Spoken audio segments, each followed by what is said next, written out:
adaptation of Praisesong for the Kitchen Ghost by Crystal Wilkinson. We are so glad that you're here. Our host for this session is Chef Tanya Whitehouse, the chef in residence at the Food Connection, and a Family and Consumer Sciences Extension Specialist. Welcome, Chef T.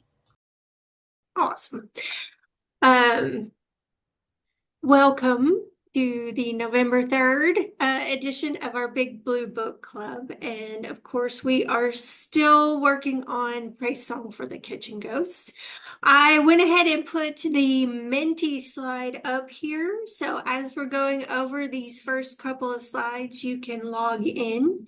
You can scan the QR code, or you can go to menti.com. And then just enter the code that's there, the 19174761. That number will be on the top of every slide. So if you don't get that in right away, it's fine. The important part is to get to the Menti website to log in. So I'll give you just a moment to do that, and I'll kind of skip ahead a little bit on our slides when we give people just a second to get into Menti, because I'm excited now that I've trained on this. I'm excited. All right. I hope you got in, and as I said, the code is at the top of every slide. So today, just to go over our rules once again very quickly, please come ready to share and to listen. We learn from each other. Mindy and I are hosting this and coordinating it, but really we're learning from you as much as anyone might be learning from us. We want to value everybody's opinions and allow space for people to put their answers in, put comments or questions in the chat. And if you think it would be easier just to unmute and ask a question, feel free to. If you will, keep what is said confidential. Some of the things that we're discussing could be difficult memories or could be painful. So let's not share what people are sharing in here outside of this space. And we don't want to criticize each other's comments. We can certainly offer counter opinions, something like, well, I see it differently. Here's how I approach this, or this is my perspective. But we don't want to criticize comments anyone else makes. And then Mindy will help me watch for questions, because sometimes when I get presenting, I can't watch the chat so much. So she'll be there to be my question buddy.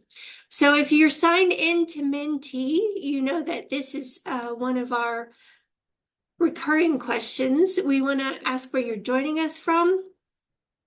All you have to do is drop your PIN in the county where you're from. We like to see the spread across the state.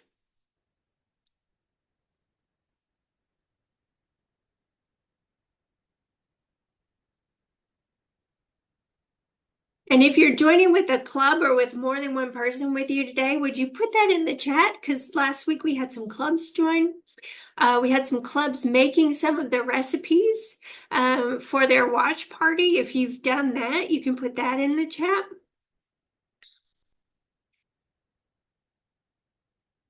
All right, well, we're spread across the state today.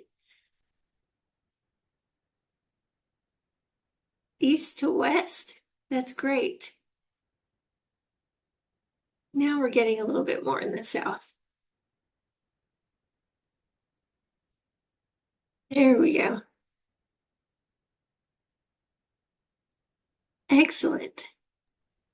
And if you're not in the state, just put us outside somewhere. It looks like we have one right over the line.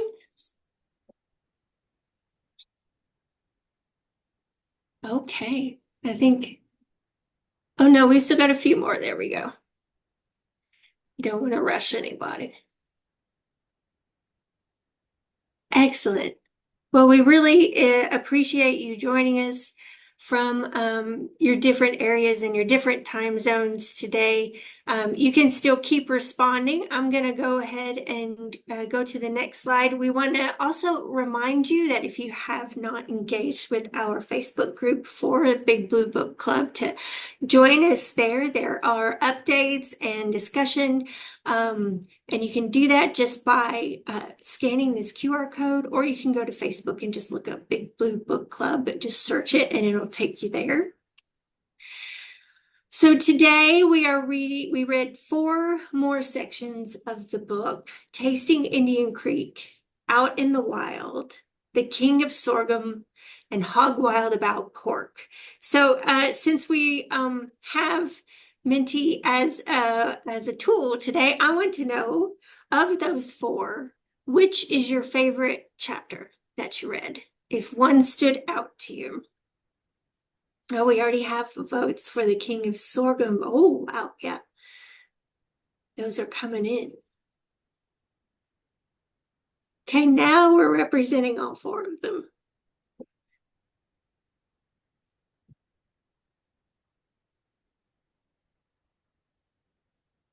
Okay. Out in the Wild, just now we've got more than one vote for Out in the Wild. I can understand whether you grew up foraging and hunting and fishing or not. I think Out in the Wild may be a challenge for some folks. Okay, yeah, it looks like King of Sorghum is still top chapter with 17. Tasting Indian Creek is coming in second right now.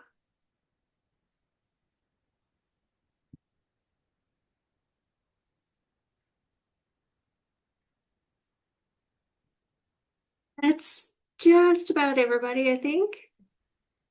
King of Sorghum's pretty popular on chat too. Okay, okay. So those who are putting it in the chat, awesome. All right, well, we definitely have a winner there.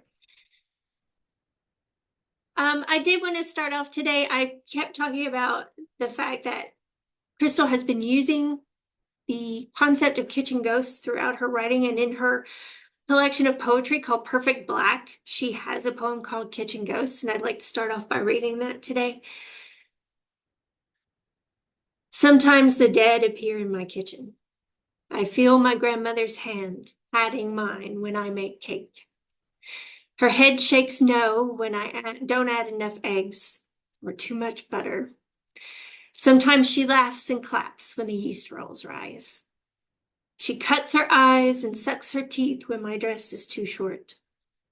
Sometimes the dead just stand in my office when the emails glare, when the boss needs one more report, when the words I write don't come.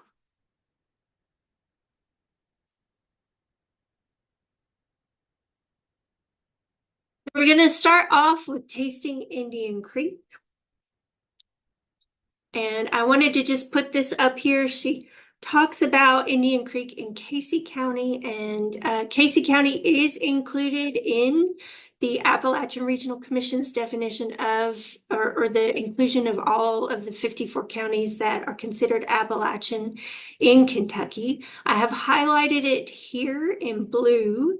I don't know if you can see my cursor. So right here, Casey County, we've got Fayette up here, and I'm actually quite familiar with Casey County. I grew up right next door in Marion, and my dad used to deliver groceries to country stores in Casey County in Marion. And so it was a place that we would visit frequently. So along with Crystal, I have some nostalgic memories of Casey County.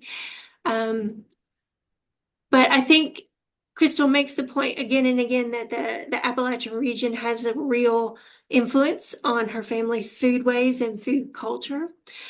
And then I wanted to put together a little, I was telling Mindy, it can sometimes be difficult to understand who is who, because Crystal mentions a lot of the members of her family and many of her ancestors. And some of them have nicknames. And so I wanted to put together a family tree of sorts. I couldn't fit everyone in. I was like trying to put Lobster's parents and everything, but it got really cluttered on one page. Start at the top here with Aggie and Tarleton Wilkinson, and that's Aggie of color. And she's the one who last week we talked about Tarleton deeding her kitchen supplies. And then they had Bolin, Frederick, Alfred. They had other daughters, but most notably Patsy, who married William Riffey, and we had one of Crystal's recounting of Patsy and William in the chapter that we read last week. And Bolin had Green Clay, who married Lily, and Crystal brings up Lily or Lily May. And then they had Joseph, who is Crystal's great-grandfather, Christine's father. And then there's Christine and Silas, who Crystal grew up with. And she also talks about his parents, Melinda and Pa, or Big Jim. And she has a photo of Big Jim in there as well.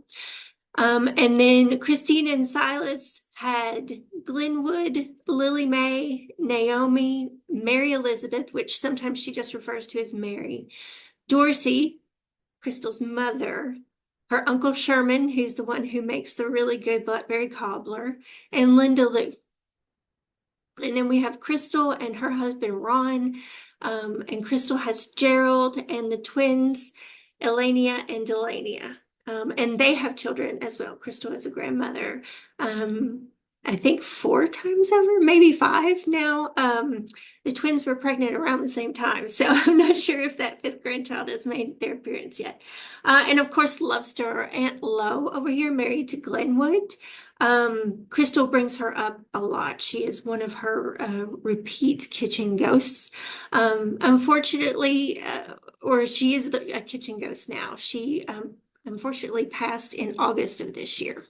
But she was able to see this book come out. And in fact, she read at one of the launches. She read a bit of Praisesong at one of the launches. So that was I'm sure, a very special memory. So we're going to start with Indian Creek, and we'll start on pages 12 and 13. So this is when Crystal's talking about being a young girl and living with her grandparents. Every morning of my childhood, my grandmother donned an apron and cooked breakfast. Slow, precise, deliberate. She equated food with love, and she cooked with both a fury and a quiet joy. I love that last phrase. I don't know about you. I love the fact that she said she cooked with both a fury and a quiet joy. Now, I have cooked both ways. I don't know about y'all. But my grandmother was, she was always sort of even keel, and it never seemed to frustrate her. Like the only time I ever saw her get upset about food was when she dropped a pie on the oven door. But my other grandmother, from what my parents tell me, was sort of more of the fury type. So if you have memories like that of one of your kitchen ghosts, please put that in the chat. You can tell us your stories, and we'll move along while they're putting them in there, and then I'll take a look. Not long after I entered school, Indian Creek's Black population was waning. Me and my 2 cousins were the only Black children in the school, and we sometimes bore the brunt of racist encounters. But at home, it was affirmed we'd been in this community since the beginning, and I felt as if the old-time people were alive and amongst us every time my grandparents said their names.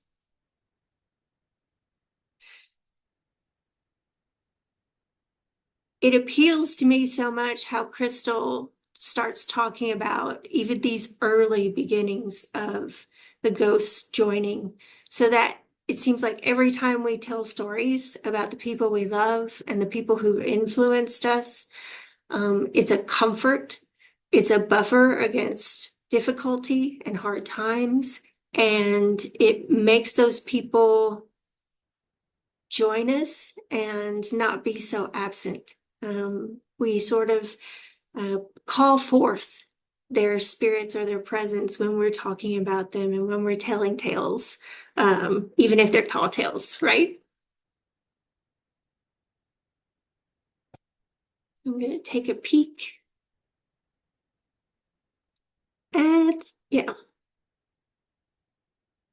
She has the butter churn and bonnet that her great-grandmother and grandmother used. Yeah. Also raised by your grandmother. Yeah. That's a special kind of growing up. Yes, tons of memories that we can relate to, right? Oh, cinnamon toast. Yeah, that is nostalgic, isn't it?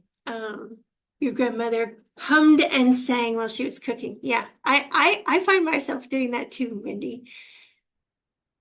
Busy cooking and crocheting. Yes. Again, that multitasking we talked about last week, just the work never being done. So as Crystal gets older and as she still tries to, there's this mantra throughout these chapters. I didn't realize how much all of these, where she talks about reaching back in the past or looking back in the past, even from present day while she's writing. It comes up again and again, but she's talking about present day when her cousin Deborah calls and tells her there are green tomatoes at the farmer's market. She still lives in a small town near our home place. I live 40 miles away in Lexington.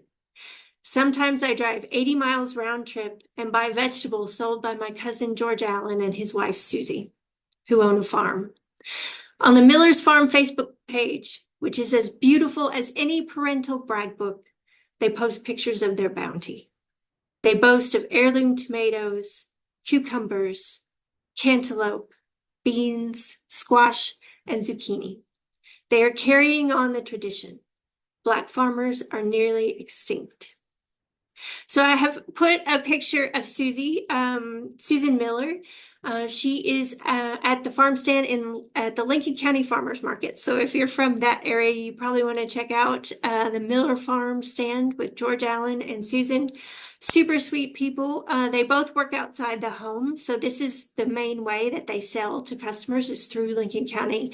They do also sell to some businesses. They do some wholesale as well, but they do mostly direct to consumer through the farmers market. Their farm is in Lincoln County, and Susan is a family resource coordinator for an elementary school, and she's hoping to retire in a couple of years and do the farm full time. And they have done, I've visited their farm. It's a beautiful farm, and they've done some really nice things for season extension so that they can grow longer. In Kentucky, we used to say, well, we can't do what California can do because of the weather. But now folks are starting to put lots of things in place where they can grow year round. So if you are able to take advantage of meeting George Allen and Susie, I certainly recommend it. And Minty's going to make me click on that. Okay. So we're still in Indian Creek, and this is Crystal's recipe holder, the tin from her grandmother that she talks about with the yellow flowers on it. I am always reaching back. When Deborah calls back to tell me the recipe, I don't allow her to tell me how to mix the ingredients. I want the muscle memory in my body to guide me back across the back roads of Kentucky to Indian Creek, into the screen door of our grandmother's kitchen. I can feel it when I catch the right rhythm, and our grandmother is seemingly there in the flesh. Granny stirs. I stir. We let the sauce simmer until it is thick. The apparition of my grandmother lingers a while before it disappears. I slice a block of gingerbread into a ceramic bowl, spoon on the sauce, taste Indian Creek in my mouth. Remember. So this is Crystal telling about asking for her grandmother's caramel sauce, I think, for the gingerbread cake. It has raisins in it. So this made me think of several things. We have a caramel sauce in my family that my grandmother used to make and pour over yellow cake. So I've put a question in here. So she's talking about how with some recipes, especially family recipes, you almost have muscle memory, or your body just does it without you even having to think about. So what's a recipe that you can just make without thinking about it? Like your body, it's like you don't even, your mind isn't engaged, your body just knows what to do. Wonderful. Sausage cups, Christmas punch. That's coming up, isn't it? Banana cake, cobbler, yeah. Cornbread, biscuits, yeah, yeah. Those are the things you make over and over. White sandwich bread, spaghetti casserole and potato soup. Yes, that's a favorite in my mom's house is potato. That's a frequent one. Peanut butter fudge, cherry cola salad, Christmas breakfast casserole, the blackberry with the cobbler again, hash brown casserole. Yes. Oh, it's trying to escape out of my left right click. Pumpkin roll. I still look sometimes too. Yeah, you're like, I think this is what I remember, but I don't trust my memory anymore. Yeah, absolutely. Meatloaf. I like the one cup cobbler, right? A cup, right? It's so much easier. Biscuits, vegetable soup, and we can sort these when we have multiples. There we go. So lots of soups, puddings, jam cakes, breads, cobblers, yeah, chili. I make chili from memory. I have since I was a teenager, and my story is that when I went to college, I made chili from memory, shopped for it from memory, and didn't get any tomato juice because I was so used to going downstairs to get it, and we never bought it from the from the grocery. We always canned it every year, so it was I left out that ingredient on my shopping list. All right, deviled eggs. Yeah, eggs Benedict. Wonderful. Okay, so now we'll move on to out in the wild. Have you foraged for any of the following items? And greens isn't, some of these are umbrella categories. So that would include dandelion, dock, poke, nettles, anything like that that you've, like Crystal talked about going with her grandmother to look for. Persimmons.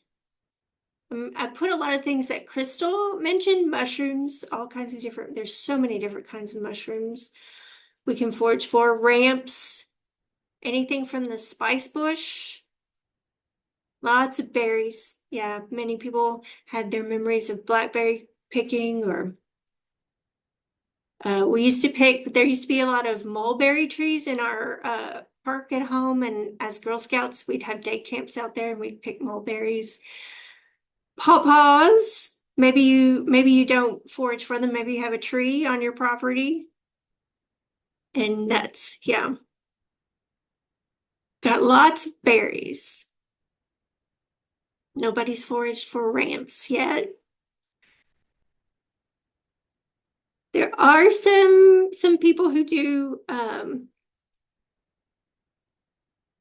wait, oh, morels in Missouri. Okay. Berries, nuts, greens. Dad always talked about persimmons and pawpaws. Yeah, Crystal has one description of pawpaw. There is actually a really great podcast about pawpaws on the Gastropod podcast. So and they talk to KSU folks on there. It's really good if you want to follow up on that. Dandelion greens, yeah. So French household called them pissenlit. Piche, piche. I won't repeat that. Poke greens. Gotta get them young. That's what my mom always says. And one time I took her to Kentucky Native, if you've ever been in Lexington to see that. And it's this beautiful little garden cafe, and it's just kind of magical. But what did she say? She's like, look at how big they've let that poke get, meaning it's not edible anymore, right? Rhubarb. Oh, volunteer rhubarb. That'd be so nice. Ramps from one. Okay, good. We have at least one ramp. Okay, thank you. Faith restored, right? Okay. I just absolutely love ramps. So, okay, well, yeah, Minty's gonna make me click the slide again. Okay. So we talk about food foraging, and Crystal makes it very clear that her grandparents had to rely on foraging, hunting, fishing, and all of those ways of supplementing their diet, which is such a relevant topic for where we are now. I reach back in memory. I can see us there on that hillside, but I have forgotten so much that I thought I'd never need. I am a child of plenty. I was never hungry. Food was never scarce. When I was a child, I thought this information was expendable. And how many of us have done that? Have thought that our grandparents or parents, they tell those same stories over and over again, and we might resist the urge to kind of roll our eyes as here it comes again. Or I had an uncle who loved to tell tales about when he was young, when my parents were young. But there is wisdom in all of those tales and stories and things that they lived through that they're trying to impart to us today. And it actually doesn't make me feel as guilty that Crystal admits that she also didn't think she'd have to use this kind of information again. We don't think we do once we reach a certain place, right? We don't think we might have to help ourselves or help other people find food again. On page 43, she continues, I eat for taste. I eat to remember. Food is a conduit to the past. I am thinking of healing. I am thinking of this notion of eating what the body craves come spring, a communal memory housed in the cells. Healing. So here she's talking about the deprivations that would come in winter when there weren't crops, maybe when it was too cold and icy to even get out and hunt. And maybe you had put lots of things away, but by the end of winter, the stores were getting small again, and you hadn't had much produce besides what you had put away, and maybe even that was coming to an end.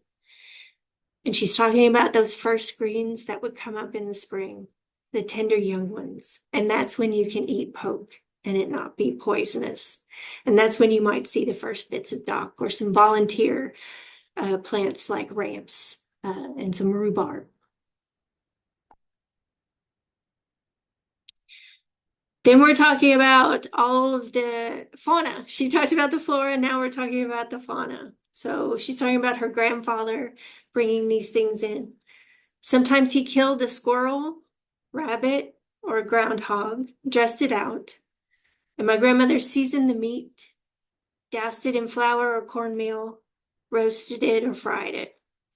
Sometimes he fished or gigged for frogs and brought those home to eat too. Then she's talking to her Aunt Lo, and she says, or Aunt Lo says, back then, and hungry as sin, we'd eat it. Whether we liked it or not, Aunt Lo said, eat it or die, she says. We have more to talk about, but for a moment we are quiet. I think of the cold Kentucky winters and the truth blazing there between us. Eat it or die. Eat or die. I think it's difficult for us in our modern day where we can just go turn a tap on and get water, where we don't have to walk to a well or walk miles to a well and carry it back in a 5-gallon bucket in our arms or on our head. We don't have to grow everything that we eat. We don't have to go out into the woods and forage. We don't have to build a fire to cook anymore. But we're not that far removed. This is two more generations from when, if you wanted to eat, you had to go through the whole production. Or if you wanted to eat, maybe you ate something that wasn't so pleasant. She talks about her grandfather having to eat certain animals, and he doesn't talk about it much. And he talks about it just being very greasy food. I know I have had squirrel, I have had rabbit. Those are, that's not bad, but I can say I haven't had groundhog. Mostly my grandpa just wanted to keep them out of the garden.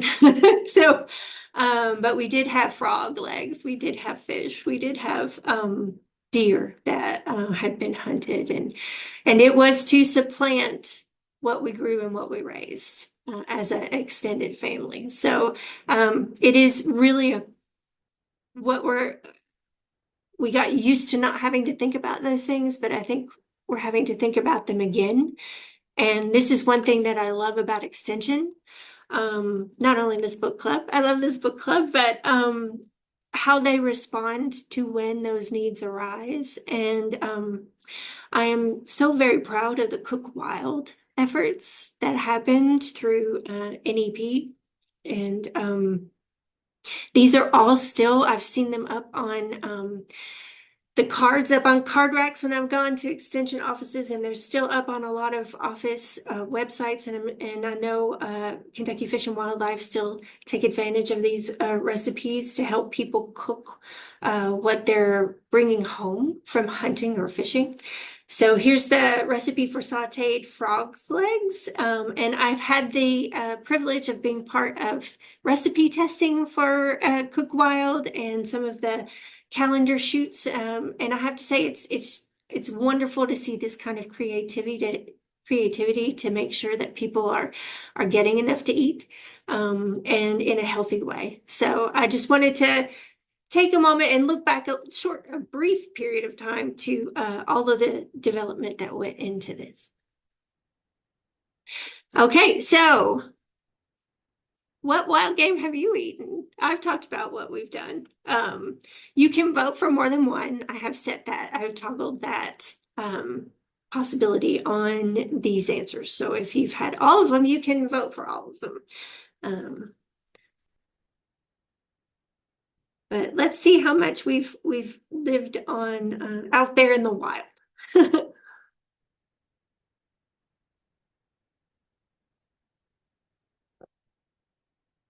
I will say, as you're voting, my cousin's husband hunts a lot, and he actually won one of the lottery tickets to go elk hunting, and he made some chili with it. And I will say that is some of the best chili I've ever had in my life, is that elk chili.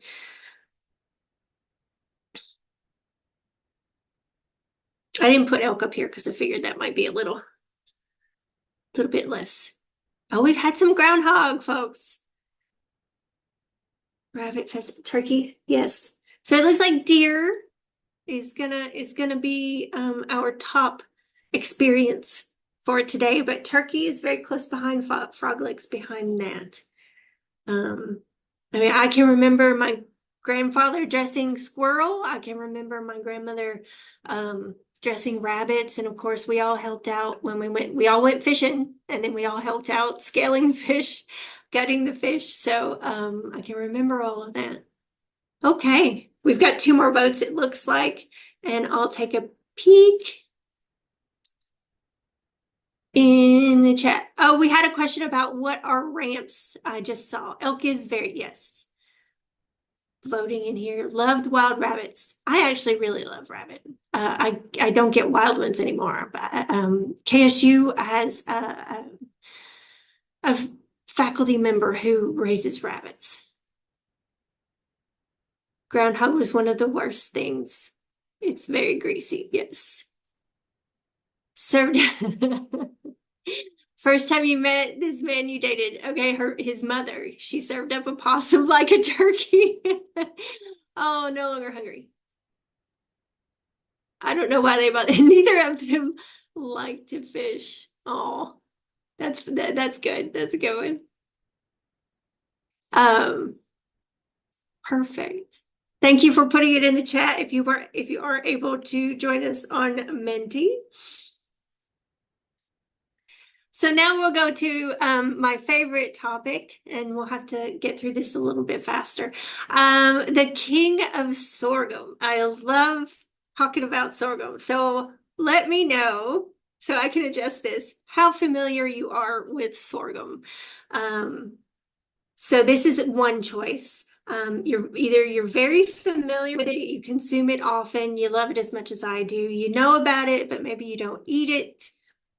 You've heard of it, but you're still not really sure what it is. And then the other choice is, what in the world is sorghum? That's usually what my students say. When I mention sorghum, they just look at me. And so I'm kind of on a sorghum campaign. That's if I have a soapbox, it's a sorghum soapbox. You know about it, but you don't eat it. Okay, that seems to be a lot of our responses, but we have quite a few. I know about it, don't eat it. It's your daddy's favorite. Yeah, yeah. I tell y'all, my grandparents are from rural Taylor County, a little teeny tiny hamlet called Finley. And they kind of, like Crystal's family, they kind of lived around where their parents and grandparents and great grandparents lived. They all sort of stayed in the same area. Oh, Brandy, you visited a farm. Do you care to say what farm you visited? Um, know about it, but don't eat it. Yeah, it's really neat to watch. My dad made sure, this is why I feel so sorry for my students. My dad used to make sure that we went to sorghum cookings. So we would see, Mindy and I were talking about this, the mule walking around, pressing the cane and the green juice coming out in the great big cooking pans, and the paddles to cook it. And then watching them turn the spigot and watching that first bit of dark red sorghum coming out. And sometimes they give you a taste of it and it's still warm. I'm from Marion County, so Washington County always had a sorghum festival or sorghum days when I was growing up. Cromwell, Kentucky, Blacklock Farm. Awesome, awesome. I love talking about sorghum farms too. We have had Randall Rock come into the kitchen of Country Rock sorghum in sorghum from Hawesville. And sorghum and molasses are interchangeable. Oh yeah, it is tart. And it can kind of have that minerally taste. So some people don't, I think you just stop noticing that when you grow up with it. But I was talking about my grandparents, and my grandmother had this old table that the leaf in the middle would rock a little bit, and and it was kind of rough. So she would keep a one of those vinyl tablecloths on it. And I can hear her, she would always sit down because we always had cornbread or biscuits. And she would sit down that quart of sorghum, and I can hear it clunking on her table with the sort of muffling of the vinyl tablecloth. Get it from the Amish down near Houston, near the Tennessee border. Awesome, awesome. Love these stories. And there we go. So I'm going to show you this. I'm hoping yeah, I tried to test when Mindy and I were on to make sure you could see this. So this is the top of a sweet sorghum cane stalk. So here's the seeds, and it has kind of leaves sort of like corn. This can get to be like 12, 15 feet tall, and then they cut them down. And just like sugar cane, we can't grow sugar cane really well here, but we can grow sorghum cane really well. You just cut it down, you juice that. I'm sure the presses are much more modern now, but they used to have usually a person or an animal would walk around this sort of almost like an old mill. You would push this thing around that would grind and press out the juice, and then you boil that down until it becomes syrup. And sorghum has a few more, I mean, for a sweetener, it has a little bit of iron, it has some B vitamins to it. So people, sugar, but, people try to tout the health benefits of eating sorghum over other sweeteners. It doesn't crystallize like honey. If honey's temperature changes, it'll start to crystallize, but sorghum does not. Now, I will say if it does get cold, it's very hard to pour. It's kind of like slow as molasses, right? Molasses, just regular non-sorghum molasses, is actually a byproduct of sugar production. So it's a little bit different. It does come from sugar cane. There are three other types of sorghum, though. You may be aware, people, sorghum grain has become a sort of a health topic, one of those superfoods. So it comes in lots of different colors, from red to tan to black. And the lighter colors are often made into flour. It was first domesticated in ancient Sudan, so it's one of those ancient grains. It's been around for a while. And the darker pigments mean more antioxidants. When it's harvested, it kind of looks, it's not dissimilar to quinoa. It's about this, it looks like that, maybe a little bit smaller. So you can also grow it for silage and feeding livestock, and sometimes it's even planted for grazing pasture or if you're doing crop rotation. And then it's also grown for biomass to make ethanol fuel. So, and this is the old-fashioned sorghum production, a picture right here. So that's the sorghum juice being boiled down, and I think you can kind of see that they have the paddle, because you got to keep stirring it around. Today and back then, they would probably, as Crystal was saying, her grandfather kind of knew by the way it looked and by the way it bubbled up. Now they have Brix meters. So Brix tests the sweetness of things, and so they'll use and it'll give you a reading on the Brix meter, and you can tell when the sorghum is the perfect sweetness. So sorghum's rise. Why do we care about sorghum? On pages 161 through 162, historically sweet sorghum, which is different from grain sorghum, became popular during sugar shortages. First during the Civil War and later during the Great Depression. Though it's rising in popularity now in restaurants, sorghum was always the poor people's sweetener, be they black enslaved laborers or white poor mountain and southern people. As I said, we had sorghum on the table for a while, and I think my grandparents knew rationing during the Great Depression, and they even mentioned it during World War II as well. So I think that's why, and we can grow it really well here. So I think that's why it's been a substitute for sugar in this region so much. And there are people who have even written whole cookbooks on sorghum. I know. Ronnie Lundy has written one. If you're familiar with her, she does a lot of Appalachian cookbooks and food writing. And Rona Roberts here in Lexington, she's written a couple cookbooks. One is primarily on sorghum. And now with the Crystal, we've talked about different farms of sorghum. Definitely has a favorite now that she can't have her grandfather's sorghum anymore. On pages 166 and 167, I channeled my grandfather and began to test sorghum syrups wherever I could find them. But none tasted like I remember until I came across Oberholzer's Kentucky sorghum, made by a Mennonite family in Casey County. The Oberholzer family moved to Casey County in the 1970s. When I found it, I ordered a jar online and eagerly waited for its arrival.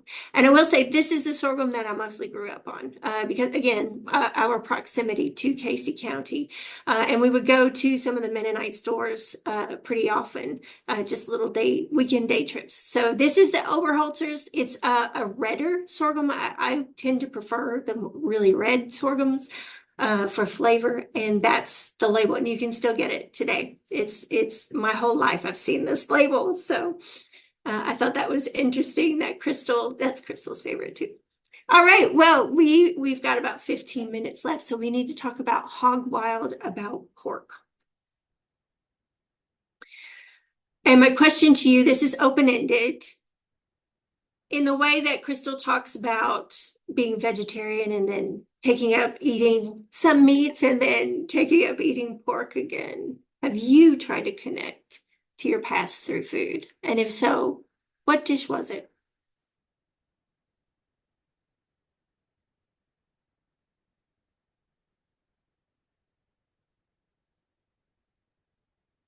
And some people haven't.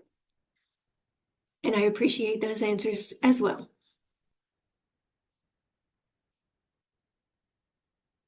Someone mentioned potato soup. That is kind of when I was sick, when I would be away from home and come back, that was pulling cream candy.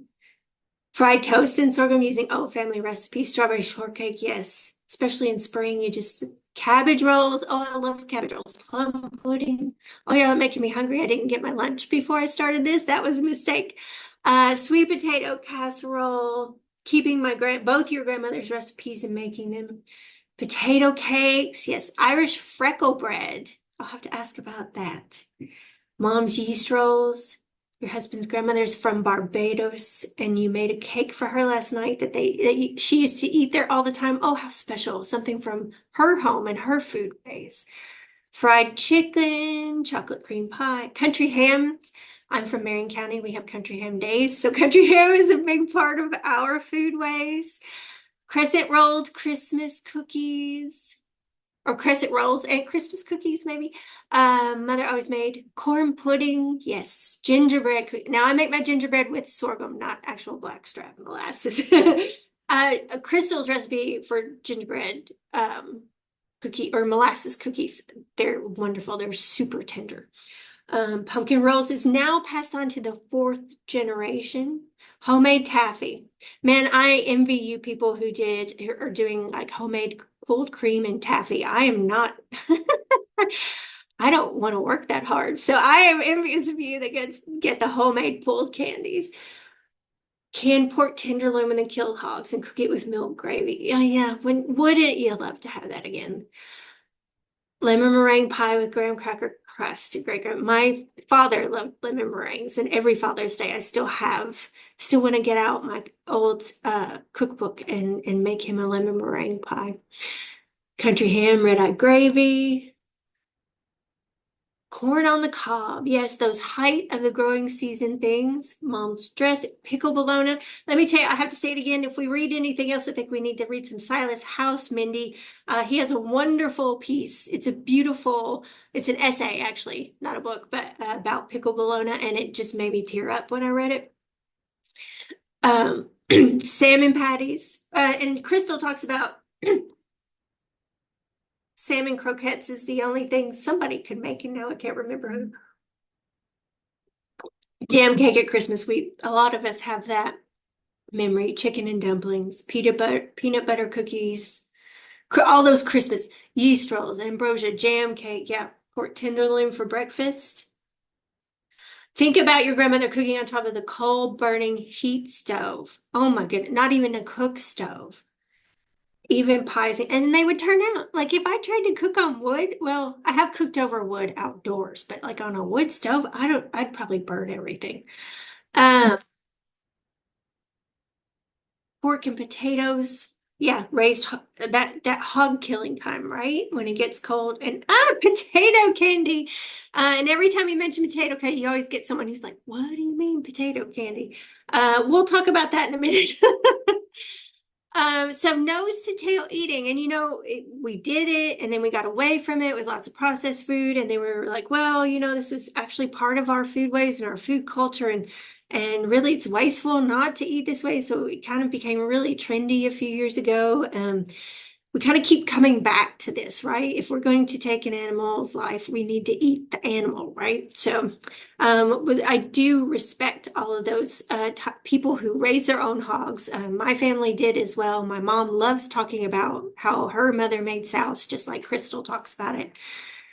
So on page 193, the annual killing of a hog meant cracklings, pork chops, sausage, ribs, tenderloin, souse, pig feet, pig ears, bacon, fatback for beans and greens, fresh ham. Granny called this city ham, and country ham. Enough to, in my mother's time, last all winter, and in my time, last years and years, with plenty to give away in exchange for labor. So all the people who helped you kill the hog benefited from receiving some of the food that was from it. And I love this. I think it's a painting. I think it's a watercolor by Arwen Donahue. She has a blog. Her husband is a farmer, her husband David, and he provides he is the gardener for Holly Hill Inn and Weta Michael in Midway, Kentucky. And Arwen is an artist and writer, and I really love this portrait she has made of Crystal holding up a picture of her grandparents. So Christine and Silas there. I love the detail on that. So Crystal was a vegetarian for many years, and then she and Ron together, and then they added back in some chicken, maybe a little beef here and there. But then she says, one evening in a barbecue restaurant, I ordered a rack of ribs. Ron was astonished watching me gobble down the ribs, grease and barbecue sauce on my fingers. We had our breakfast cheats, but he had never seen me dive into pork this way. What I realize now is that after my mother died, I tried to grab on to my heritage even more through food. I wanted to eat everything my people had eaten, to taste my childhood again. And I think some of you said some of that about how you reach back into the past, how you wish you could have that dish again, that canned pork with gravy. I wish I could have my grandmother's fried apple pies again, because we didn't get that recipe from her. And so we're kind of having to experiment. We're still researching that, and she passed away 4 years ago. So, but we still try, because we still want to reach back and go back. On page 202, she says, I know now that I am in search of memories, searching for a way of life that is unattainable now. It comes in waves as I reach back toward the past with all that I can muster. Sometimes I cry. Sometimes I laugh. Who would have ever thought that this black hippie who spurned the swine for so many years would become hog wild again, hog wild about pork again?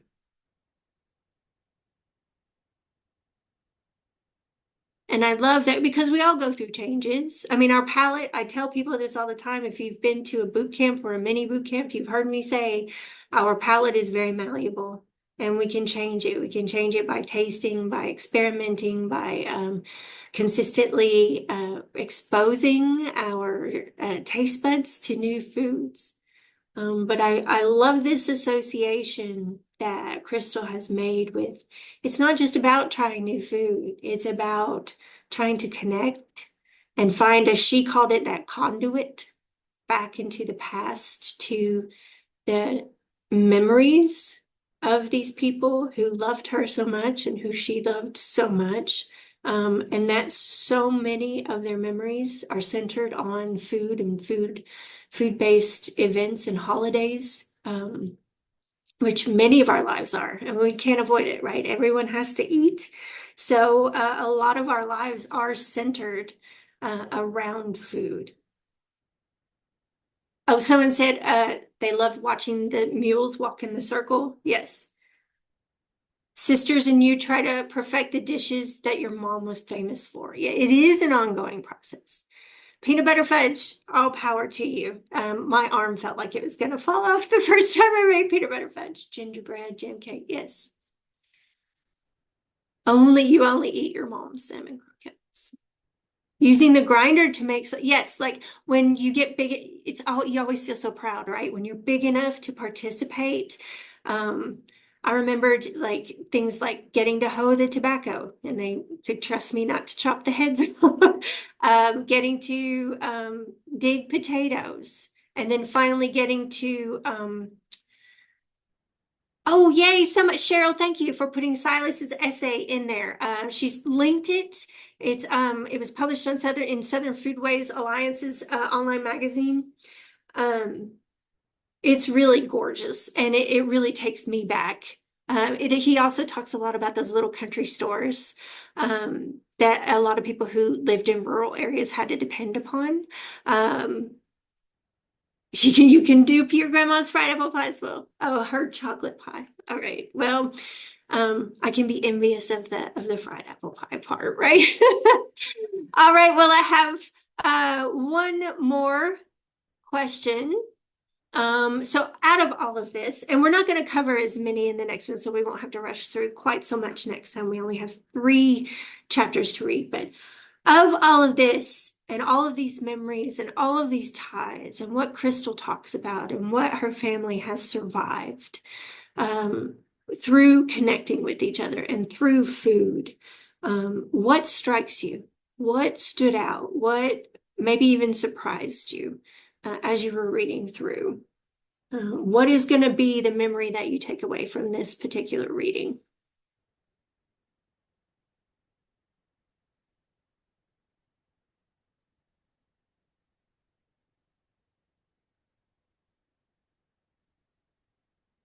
Yes, yes. So when you're making sausage, or any kind of like ground meat, right? You don't want to taste that raw. So you cook up a little bit. Um, uh, and I like even doing that. I do that in the kitchen here if we're making like meatloaf or meatballs or anything or something. If I haven't gotten to taste it before they add eggs to it, then we'll cook up a little bit, and then you stuff it in the muslin bags that your mom and Granny had sewn. Oh, that's incredible. Sadness on their birthdays. Yeah, good memories.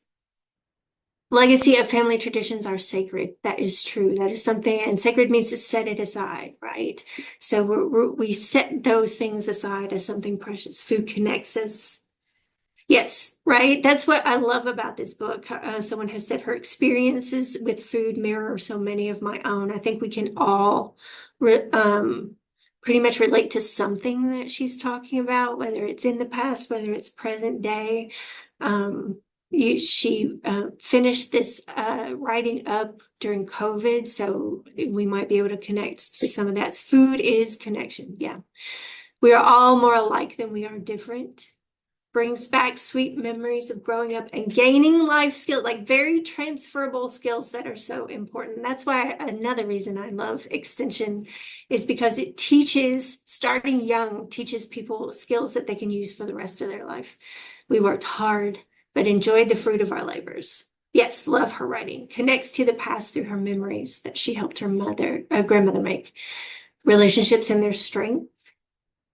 Helps me to remember so much of my childhood, how many family memories are based around cooking and eating together, perseverance, right? Resilience, what gets you through. I know my grandmother's sort of philosophy was they didn't have any money, but they would always be fed, and that meant the world was okay, that they were together and they were fed.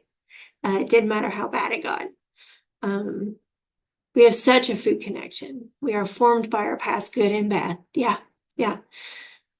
Nobody had it perfect, right? Oh, I didn't grow up with my grandmothers, and these stories make me yearn for a chance to have known them. Or some people may not have those kind of relationships with their parents, grandparents, or other family members. Need to have more, oh, I love this. Need to have more cooking activities with my grandchildren so they'll have memories to reflect on. Yeah, so lots and lots of, she's so down to earth. Yeah, yeah. And if you've never had a chance to see, if you have a chance to see her read, please do, because it's even better. African American history is so lost, and she is so yeah, she's documenting this, right? Sharing her perspective, giving us more to think about.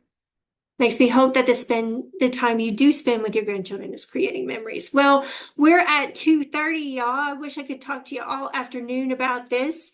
If you have any last questions, put them in the chat and I'll try to answer them next week. And we'll read The Incredible Indelible Egg, Searching for the Ancestral Garden, and Soul Food of the Mountains. Mindy, anything else? Well, and as always, we will try to get these videos processed and up on YouTube within the next day or two. And then, of course, I'll send out the link as I did last week. But you can always go look for them on YouTube, and I will put it in on the Facebook group as well. So we're glad that you're with us. Of course, as always, thank you to Chef T for her infectious manner when presenting this book club. It's so much fun to have you share with us your love of this book, because that is obvious. All right. Thank you all so much. We'll see you hopefully next week.